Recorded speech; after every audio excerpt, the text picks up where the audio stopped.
ইতালির প্রধানমন্ত্রী জর্জিয়া মেলোনির মাথায় স্কার্ফ পরিয়ে দিয়েছেন আলবেনিয়ার প্রধানমন্ত্রী এডি রমা।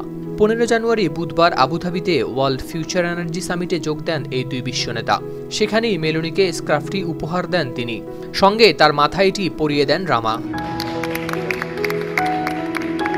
সামাজিক যোগাযোগ মাধ্যমে ছড়িয়ে পড়া একটি ভিডিওতে দেখা যায় মেলোনি অন্য নেতাদের সঙ্গে হেঁটে আসছেন। ঠিক সেই মুহূর্তে রামা এগিয়ে এসে হাঁটু গেড়ে বসেন তার কাছে। মেলোনিও অবাক হয়ে এগিয়ে যান তার দিকে। জানা গেছে মেলোনির 48তম জন্মদিন উপলক্ষে রামা এই বিশেষ স্কার্ফটি উপহার দেন তাকে। স্কার্ফটি শুধু একটি পোশাক নয়, এটি এক ইতালীয় কারিগরের তৈরি, যিনি একসময় ইতালি থেকে আলবেনিয়ায় পাড়ি জমিয়ে স্থায়ী হন। এই উপহার যেন দুই দেশের বন্ধুত্বের এক নতুন প্রতীক। 250-টিরও বেশি ডিজাইন অপশন নিয়ে ওয়ালটন স্মার্ট ফ্রিজ, বোঝে আপনার প্রয়োজন।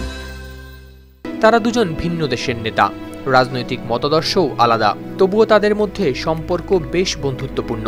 গত বছর দুজনের মধ্যে স্বাক্ষরিত হয়েছিল এক ঐতিহাসিক চুক্তি, যেখানে অভিবাসন প্রত্যাশীদের ভাগাভাগি করে দেখভালের কথা বলা হয়েছিল। যদিও আইনি জটিলতায় চুক্তি এখনও স্থবির, তবুও এই মুহূর্তগুলো প্রমাণ করে যে তারা বৃহৎ ইস্যুগুলো নিয়ে একসঙ্গেই কাজ করতে চান।